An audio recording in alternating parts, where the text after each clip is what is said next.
পুলিশেরা তাদের বাহিনীর অনেকেই আছেন যারা খুবই স্বপ্রণোদিত হয়ে নানা ধরনের হত্যাযজ্ঞে তারা অংশগ্রহণ করেছেন। পুলিশ হত্যা নামক একটা ফ্রেম ব্যবহার করা হচ্ছে আওয়ামী লীগের তরফ থেকে। মাননীয় স্পিকার, পুলিশ বাহিনীকে সুশৃঙ্খল বাহিনী হিসেবে গড়তে হলে পুলিশ বাহিনী কর্তৃক কৃত ইতিপূর্বের যে বিশৃঙ্খলাগুলো আছে সেগুলোর সুরাহা হওয়া প্রয়োজন।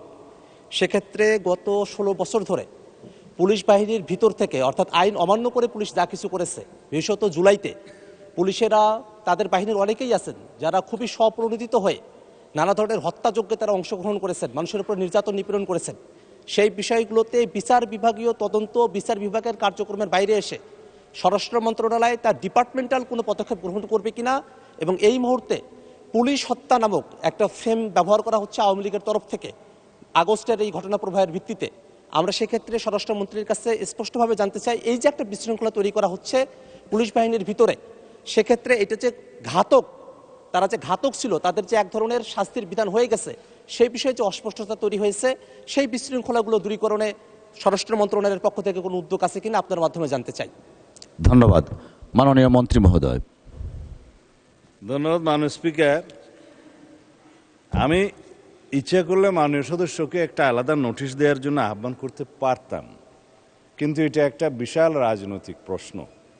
যেমন জুলাই যোদ্ধাদের ইনডেমনিটি দেওয়ার বিষয়ে, আইনি এবং সাংবিধানিক সুরক্ষা দেওয়ার বিষয়ে জুলাই জাতীয় সনদে আমরা অঙ্গীকার আবদ্ধ হয়েছি।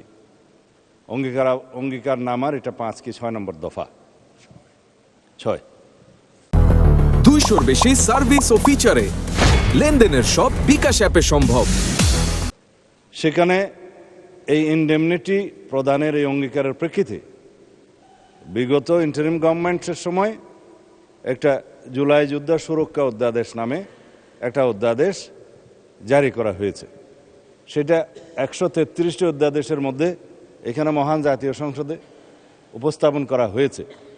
আমাদের যে বিশেষ কমিটি গঠন করা হয়েছে সংসদীয়, এই অধ্যাদেশগুলো পরীক্ষা নিরীক্ষা করে রিপোর্ট প্রদানের জন্য আগামী 2 তারিখে সেখানে আমরা আলোচনা করেছি, এবং সুখের বিষয় সর্বসম্মতিক্রমে আমরা এই জুলাই যোদ্ধা সুরক্ষা অধ্যাদেশটা পার্লামেন্টে বিল আকার উপস্থাপন করে পাশ করার বিষয়ে একমত হয়েছে। নাম্বার 2, যে সমস্ত বিষয়ে আওয়ামী ফ্যাসিবাদী গোষ্ঠী বিভিন্ন ফেসবুক সহ সোশ্যাল মিডিয়াতে দাবি করছে যে এই সমস্ত হত্যাকাণ্ডের বিচার করা হবে কিনা, এবং তারা বিভিন্ন দাবি করছে, আমি সেই বিষয়েও আরেকটি অনুষ্ঠানে বলেছিলাম, তাইলে মুক্তিযোদ্ধাদেরও বিচার করা হবে রাজাকার হত্যার বিরুদ্ধে 1971 সনে। যদি এখন কেউ মামলা নিয়ে আসে, গণ অভ্যুত্থানের সময় রাজপথে অভ্যুত্থানকারী আন্দোলনকারীদের বিরুদ্ধে যারা হানাদার বাহিনীর মতো ঝাঁপিয়ে পড়ে হত্যাযজ্ঞ চালিয়েছে, ম্যাসাকার করেছে, গণহত্যা করেছে, তারা জনতার প্রতিরোধের মুখে কেউ কেউ হয়তো প্রাণ হারিয়েছে, কেউ কেউ আহত হয়েছে, কিন্তু সেটা যুদ্ধের ময়দানে ফয়সালা হয়ে গেছে। এবং সেখানে জুলাই যোদ্ধাদেরকে সুরক্ষা দেওয়ার জন্য যে অধ্যাদেশ জারি করা হয়েছে, সেই বিষয়ে আমরা এই অধ্যাদেশটি এখানে গ্রহণ করার জন্য সবাই সর্বসম্মত হয়েছি। সুতরাং আমার মনে হয় মাননীয় সদস্য আশ্বস্ত হতে পারেন, এই বিষয়ে সারা জাতীয় ঐক্যবদ্ধ একমত।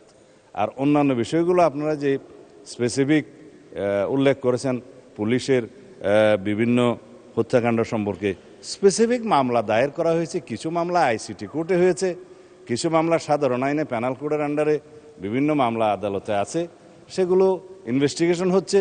কিছু কিছু বিষয়ে চার্জশিটেড হয়েছে, এবং ফেসিস শেখ হাসিনার বিরুদ্ধে 2-1টা মামলা এবং তার সহযোগী স্বরাষ্ট্রমন্ত্রী সহ কয়েকজনের বিরুদ্ধে 2-1টা মামলা রায়ও ঘোষিত হয়েছে, এবং সেই রায়গুলো সারা জাতি টেলিভিশনের মাধ্যমে একদম লাইভ টেলিকাস্ট করা হয়েছে, আপনারা দেখেছেন। তা আশা করি অন্যান্য মামলাতেও ইনশাআল্লাহ আইসিটি কোর্ট হোক বা অন্যান্য আদালত হোক, আদালত স্বাধীনভাবে তার বিচার কার্য পরিচালনা করবে। সেখানে আমরা কোনো ইন্টারফেয়ার করব না, করতে চাই না। এটাই বর্তমান সুশাসনের, আইনের শাসনের ব্যবস্থা আমরা কায়েম করতে চাই। সুতরাং আমরা অপেক্ষা করি। আইনি প্রক্রিয়া, বিচারিক প্রক্রিয়া কিছু সময় লাগবে, সেটা পর্যন্ত আমরা অপেক্ষা করি। ইনশাআল্লাহ এদেশে সকল গুম, খুন, হত্যাকাণ্ড এবং গণহত্যার বিচার হবেই।